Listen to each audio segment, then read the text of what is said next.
Hey everybody, Chef Jeff here. I have a special guest today.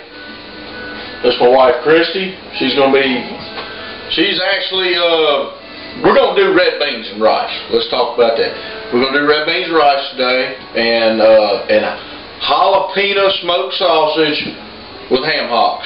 And she's actually the expert on red beans and rice, so that's why we got her in the video. So, say hi to everybody, introduce yourself, quit looking at the camera like you don't want to talk to it, and talk to it. Hey, how are y'all doing? Like he said, I'm normally the camera lady, but today I'm in the video to show a few steps that Chef Jeff does not normally do when he cooks red beans and rice. And to me, it's a must. It makes it a lot better, and it brings the flavors out. So let's see what he does first, and then I'll bring you into my extra steps. Okay. First thing we need to do over here, I do have some hot extra virgin olive oil over here in the skillet. Let's go ahead and let me talk about it just for a second. We soaked overnight, and we're going to make a large pot of red beans and rice. We soaked overnight 2 1-pound packages of red kidney beans. Correct? Correct. And we'll just give them your approximate soaking time on that. A good 6 to 8 hours. 6 to 8 hours. Okay. You drain the water back off. After, your water that you soaked it in, you drained it back off. Okay. So what we're going to do now is we're going to cover these beans, and we may need a little bit more water here. What do you think there? It's just covering the top of your beans. I would add another cup. Another cup of water? Another cup of water.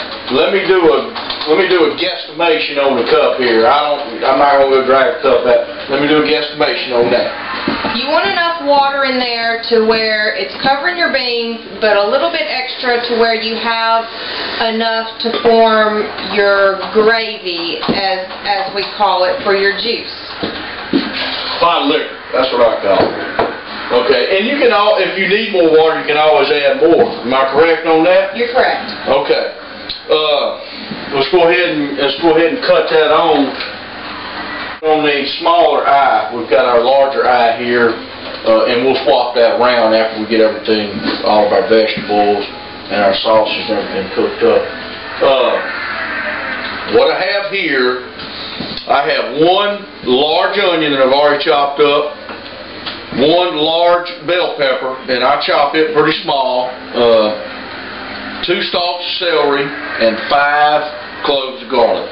And I've already got all that chopped up. I'm going to go ahead and get it in the hot extra virgin olive oil got over here, and then we'll get working on putting everything together. So let's get that in there. Be a little chore here. Yeah, we're good. While he's doing that, we're going to go ahead and start cutting our sausage. I've already got some cut and going to cut some more. He's got some cut for me already. He likes the restaurant style, which is fine with me. It makes it prettier, and you've got bigger chunks of sausage. I prefer just doing about a ½ inch circle of your sausage, because to me that way you get more sausage out of it. And one thing I have to do when I'm cooking, I always have to have my glass of wine. That makes the cooking more fun and more enjoyable. And can I interject something right quick?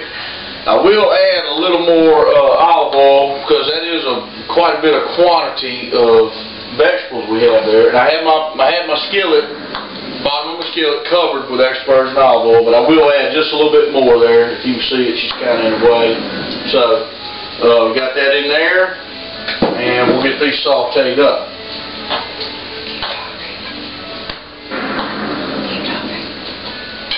Now,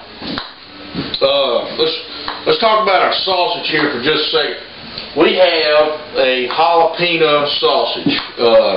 And actually, to be honest with you, I made a mistake. And I'll tell you that up front. I usually get regular sausage, but we got a jalapeno sausage. We're going to go with it.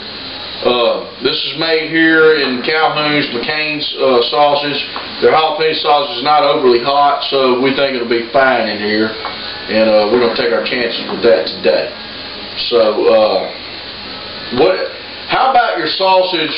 You know, what do you like to do with it before you put it in your big pot of beans? What I like to do with my sausage is I like to, as soon as he gets done sauteing the vegetables up, I like to have the pan hot and fry my sausage up.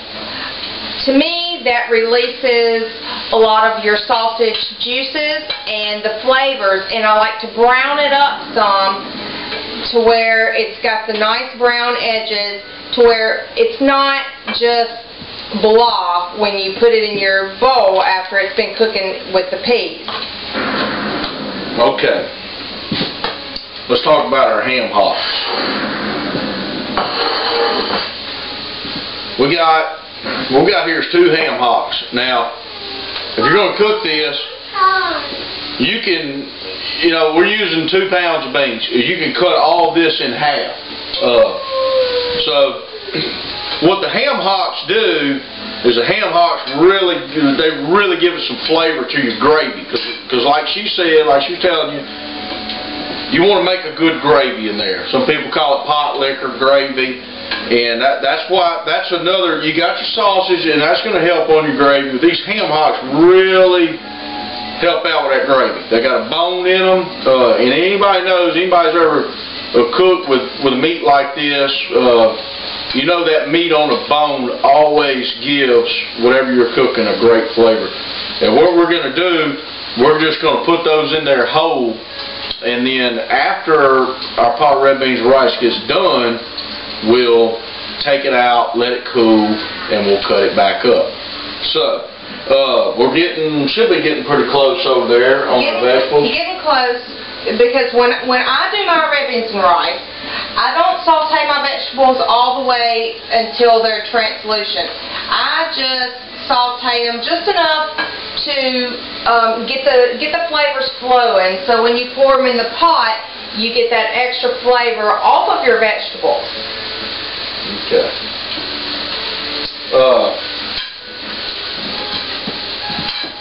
Seasonings. Now, everybody's got a different way apparently to season red beans and rice. I've done a lot of research on this, and what I've done is went off of what I like to do, what she likes to do, and what a multitude of other people that I've researched like to do. And I've combined all those together and come up with what I think is very good seasoning. What I have, and let me tell you something. Zatarain's, I like to use Zatarain's Creole seasoning. Now, a lot of people may be familiar with Tony Chachere's. Yes, I've used it too. To me, it's a little salty. Zatarain's is not as salty. It's a great Creole seasoning. Gives a good flavor to any kind of Creole, Cajun type dish that you may be cooking. So, as per usual, I have my pre-mixed seasonings here. And I've got 2 teaspoons of Zatarain's Creole, a teaspoon and a half of black pepper. I've got a tablespoon of dried parsley flakes, and I've got 1 tablespoon of kosher salt. So, okay, baby, I think our vegetables are ready to go in the pot. Okay. So let's go ahead and get them in the pot. Got those in there. And that's it. Smelling good already.